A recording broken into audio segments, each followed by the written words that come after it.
Welcome to Shop Talk Live. I'm Carolyn Schneer. Today, I'm excited to have with me Brad Shivington, Senior Vice President of Highs of Baltimore, with stores in my Washington, D.C. area here in Maryland in the United States. Thank you so much for joining me today, Brad. Oh, Carolyn, thank you for having me. Pleasure to be here. Of course. And I know we did a feature story on you earlier this year, which is great to check out. So we'll certainly link to that in this write-up here, but and learn a little bit more about Highs. But I'm excited to jump in, as Highs a staple in the Maryland area here, dating back at least a century as a dairy, and today known for ice cream, fresh food, everything else like that.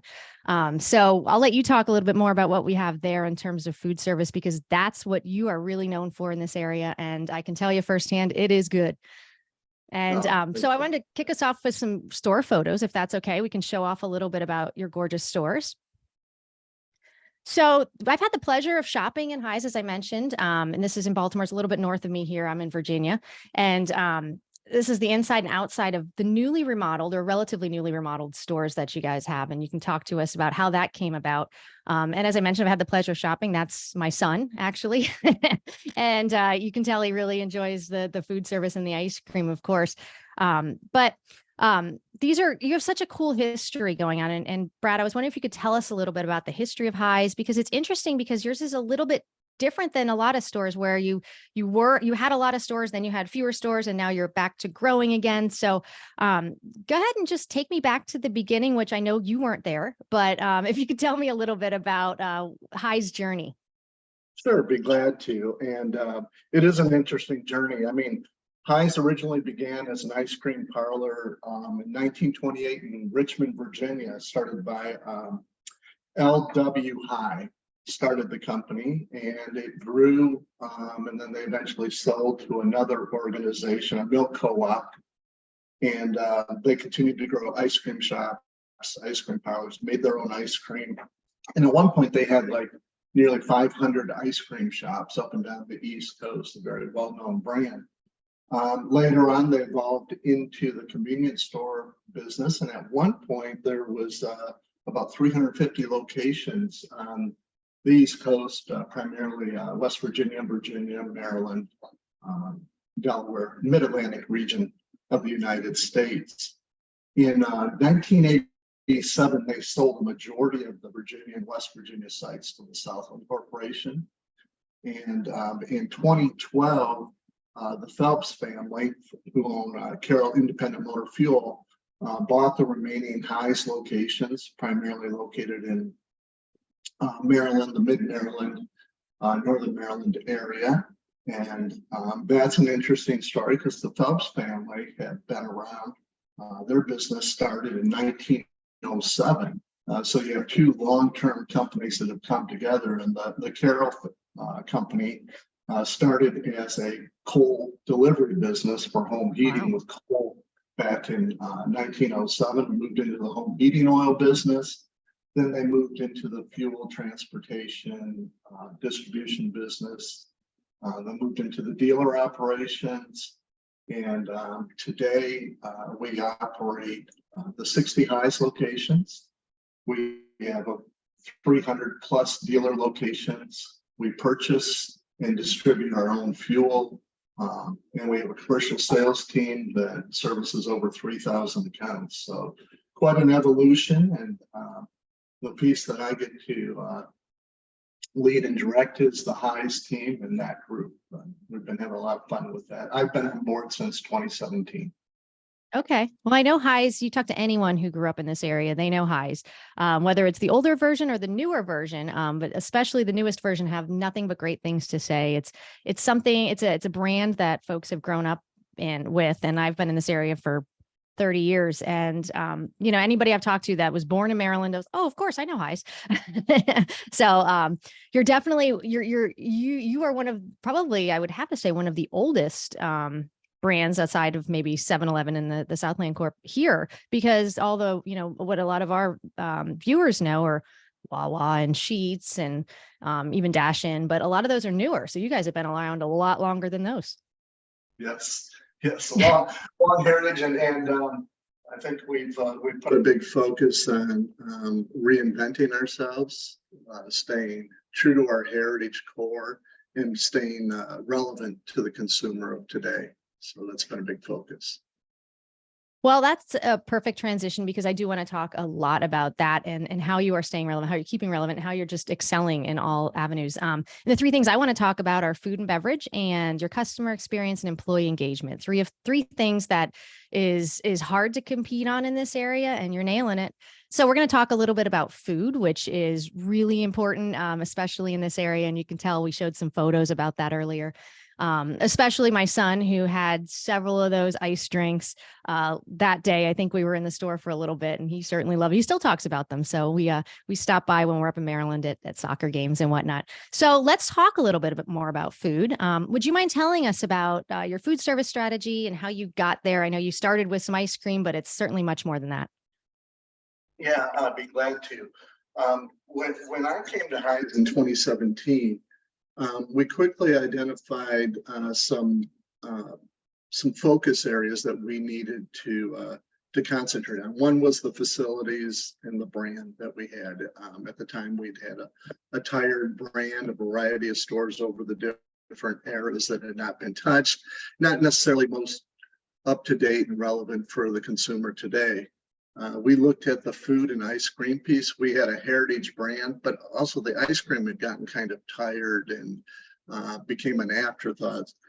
And then the culture, people focused on that, and then technology and the customer experience. What do we need to do to stay relevant to the consumer?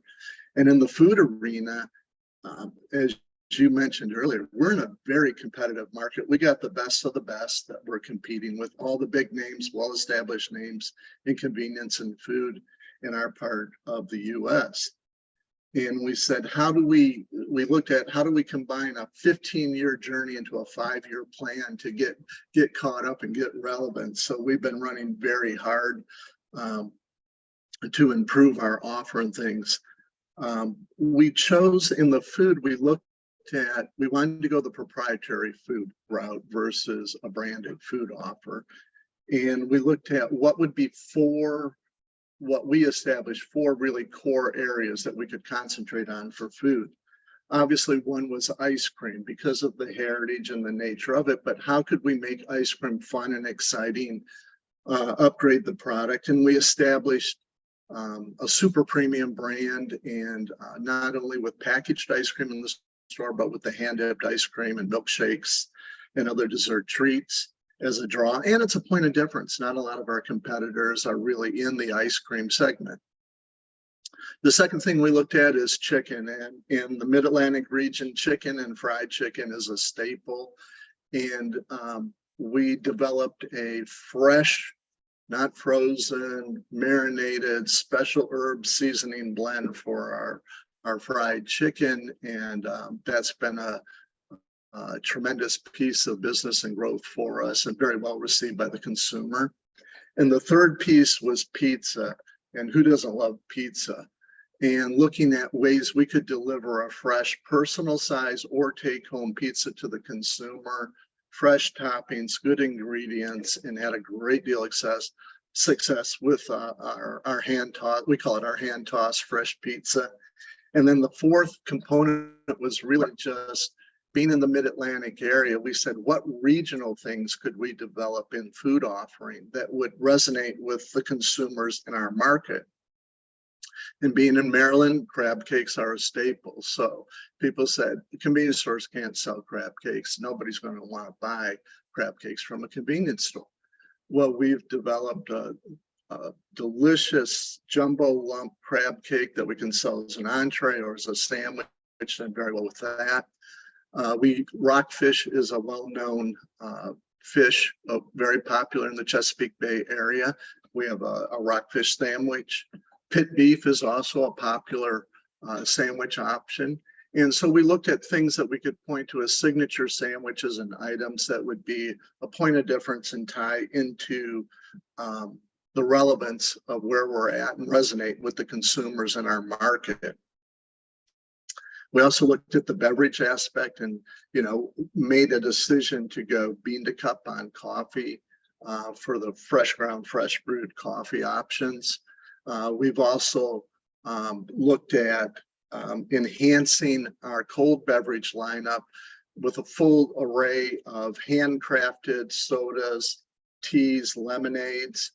We have the frozen beverages with the icy drinks, and we also have our milkshake offers. So really trying to hit on the food area, the hot beverage, and the cold frozen beverage area as part of our relevant offer, and really the future focus for driving our business.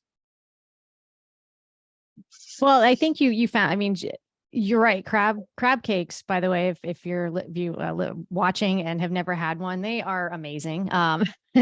Anywhere, but definitely, I'd love to try yours too, because that is very unusual, like at a convenience store to find that, because it's just, it's not, it's a delicacy. So that's really cool that you were so regional on those items. I mean, pizza to go, especially. I know you're located on a lot of commuter routes too. So there's probably a lot of people coming in, bringing food home.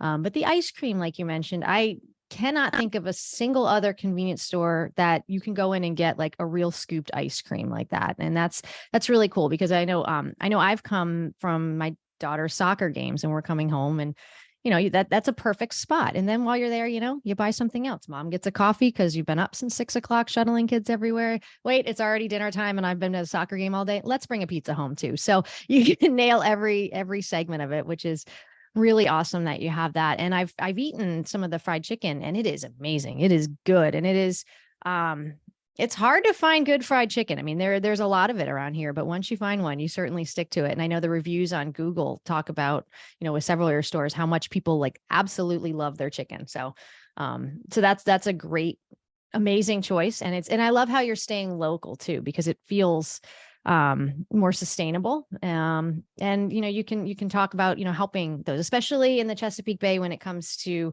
local fishermen and everything else like that. We really feel that, look, as I said earlier, we compete with chains that are much larger than us, and they have wonderful offers and things, but how can we differentiate ourselves? And we feel that tied to the Chesapeake Bay area, Maryland, and is a point of difference. And I think our customers really enjoy that. That feels like we're part of the community and we're catering to them. And with, as you said, many people remember the High's ice cream from their childhood days, and now bringing it to another generation and a better offer, and then the food, it just helps us connect the dots in the community we operate in. Oh, for sure. And it gives customers an absolutely great experience too, because they're coming in with the memories of when they were kids, and now they're coming in as adults, the next generation. So speaking of that, the store's probably changed from when those folks came in as kids to now. So you put a lot of effort into renovating, as we mentioned, or that's another, we're remodeling a lot of your stores, and sometimes I think new builds too. It could be wrong. You can prove me wrong on that. But what went into that, the strategy behind the state-of-the-art technology, the really, really sleek designs that you have both inside and out? When we looked at the design for our new to industry sites, we took a look at how do we put food on as a showcase, a centerpiece of the store, so that when a customer walks in, it's very obvious where food is at in the new locations, and it's on stage. We call it like being on theater, in theater being on stage, being front and center. We also looked at efficiencies from operational perspectives with kitchen staff and store staff, and how do we design kitchen and other parts of the store to be efficient. A lot of focus on the things that we know that customers like: lighting, cleanliness, restrooms that are touch-free, ample parking, exterior lighting, all the things that I think go into making a more appealing location, from curb appeal to inside appeal. We looked at colors and design too. We wanted to stay a connection to the heritage of High's and the ice cream, but kind of freshen it up and give it a more relevant look and feel. So the colors have that fresh food, fresh dairy, but more of a contemporary look and feel to it. But we're very, very passionate about being true to the cow, and we leverage the cow theme and image quite a bit, and we've embraced the cow within our employees and our design work, and it's something we can have fun with. So those kind of components went into it. And then also from the technology side, Carolyn, we looked at how do we make the shopping experience better for the customer, whether it be through the touchscreen order point systems that we have, whether it be the frictionless checkout that they can do through their mobile phone utilizing Skip, or the self-checkout terminals at the front of the store. Different ways to cater to the customer. They can do mobile order ahead, they can do curbside, they can do scan and go, things that can cater to the customer's needs and being convenient for them and offering a good experience, while at the same time making sure that our associates are engaging and friendly in the store and doing their part as well. Yeah, I can. Yeah, definitely. Let me ask you one question now. Your stores are all over between like southernish Maryland out to a little bit west. So you have some very rural stores and some not as rural, some more suburban. So to give us a little geography, Washington, D.C. is like here. You guys are like here on the top, the northern side and over to the west, and then the Atlantic Ocean is over here. So my question really is about like rural stores versus urban stores. Is there a difference in how you've laid those out, and also how you've tackled the inside versus the outside? Because I know that's a completely different customer in some respects. Great question. We initiated what we call a site optimization program. So we kind of classified stores A, B, and C and looked at what is the individual store's potential. So not every store is conducive to having the full chicken offering in by size or location or volume. Other stores, we did establish some cornerstones. Like ice cream was going to be a cornerstone across all stores to make sure they had the ice cream piece. Hot and cold sandwiches were going to be available. Pizza is in the majority of locations. So from the food side, we kind of classified it as the full food would have the chicken, the pizza, the ice cream, and all the sandwiches. Then the next level of food would have everything excluding the chicken. And then we have some real small light stores that have really just the hot and cold sandwich program. As it plays into whether rural or suburban, we've tried to look at in the sets a consistency standpoint, but also some flexibility to go. So I'd say we're probably 80% consistent across the board in layout, but there's a 20% that has of the mix that has some flexibility that may be more tailored to a rural customer or suburban or urban customer as we go through in that piece. And really it's part of being, understanding the community we operate in, understanding our customers, and then trying to figure out how we can best cater to meeting those needs. Right.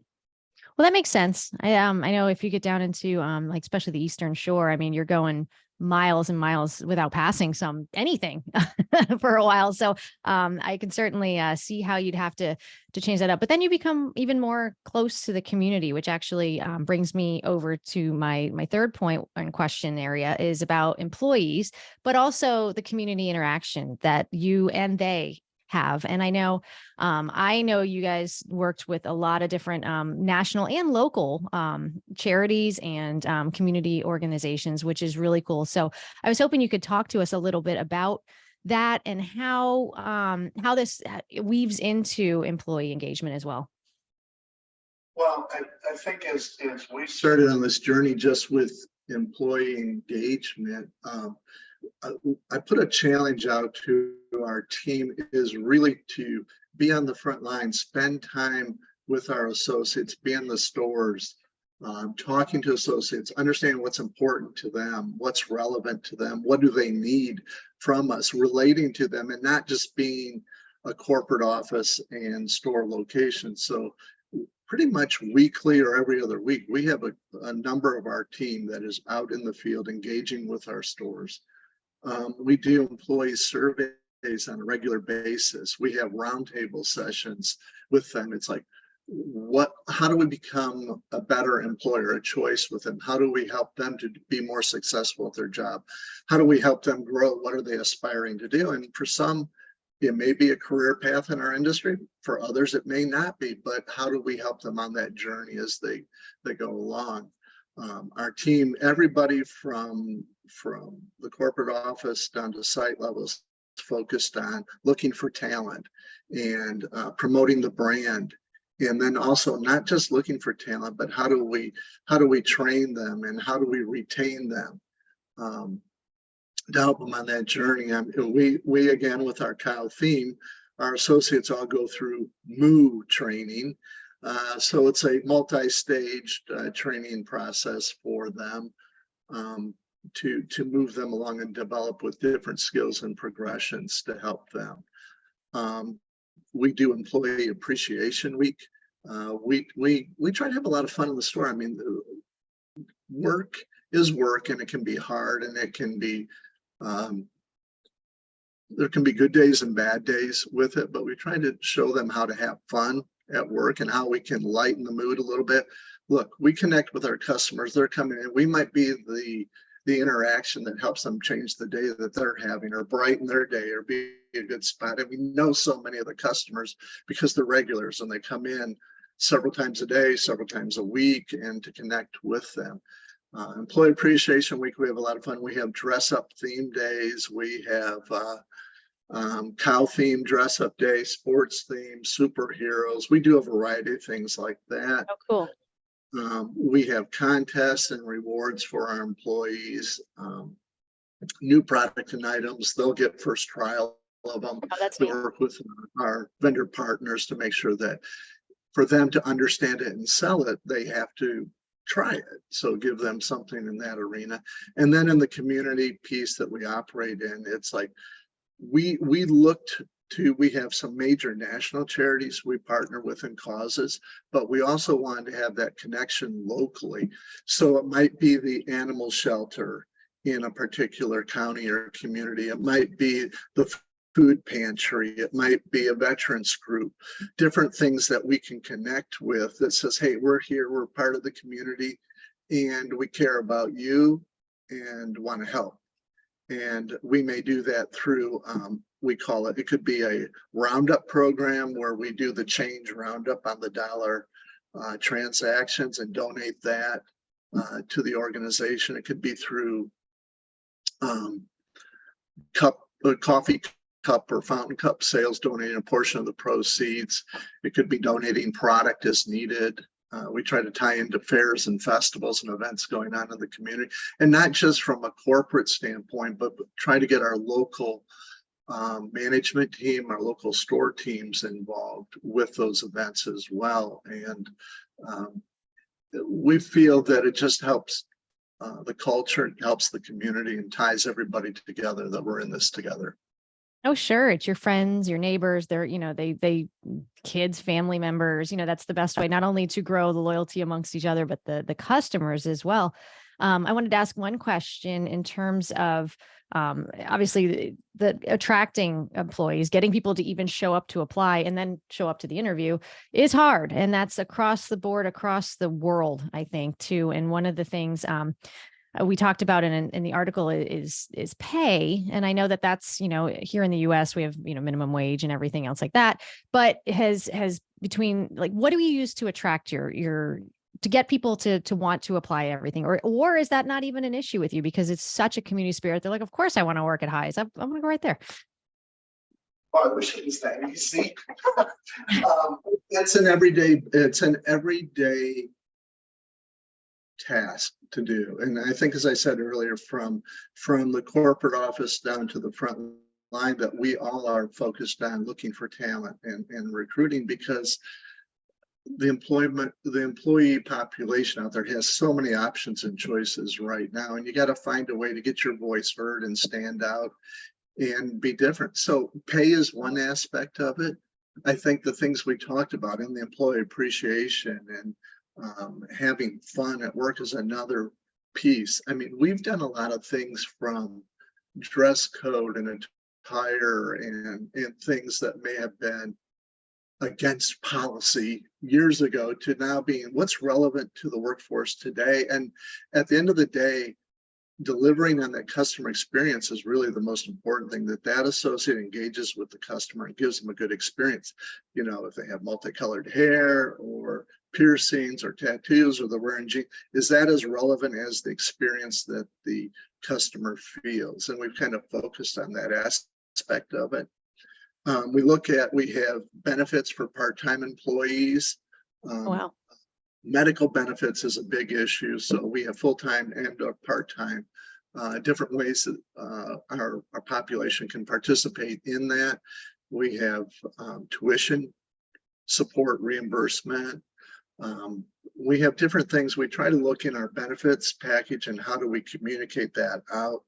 We also have a mobile texting program that we run, that we communicate with every associate in the company, so they can get information, they can get updates. We do trivia stuff with them, we do serious stuff with them to try to connect with our frontline population, because they're so mobile phone centric in how they communicate and operate, that we feel that that's a great way for us to have a direct connection with them and keep them apprised of things and engaged. And just, we try a lot of different things, Carolyn.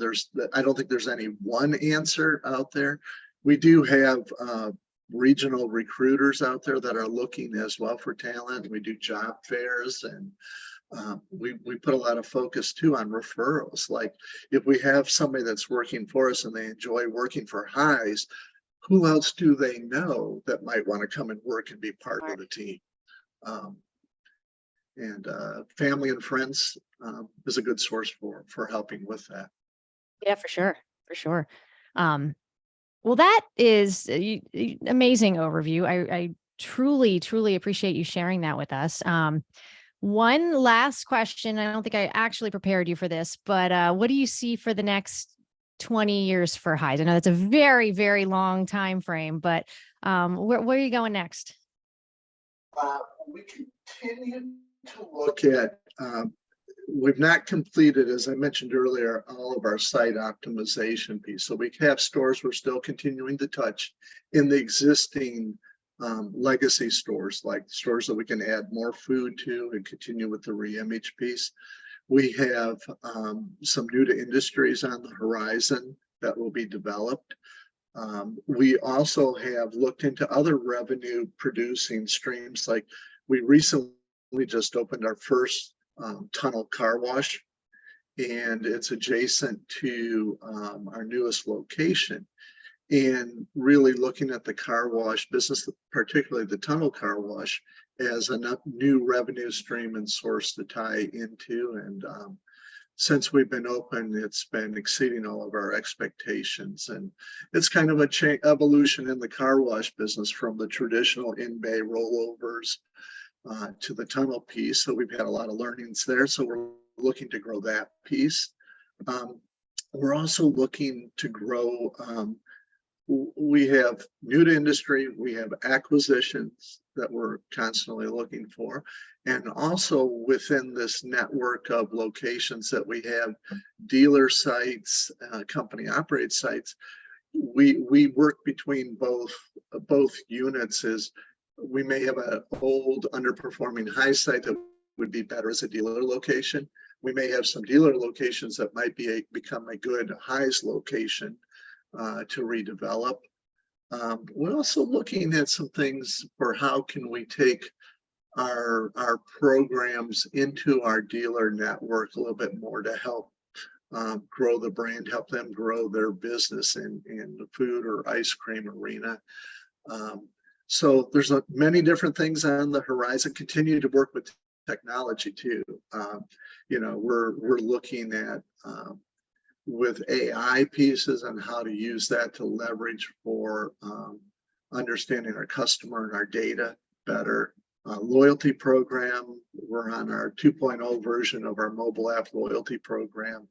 So there's a lot of things on the horizon that we're looking at. And, we all have to be cognizant of where is EV going and how how does a retailer stay relevant in that? It could be developing food or ice cream into standalone offers as a potential to take a look at. So there's a number of things out there that I don't know if I covered 20 years, but that might cover us for the next 5 to 10.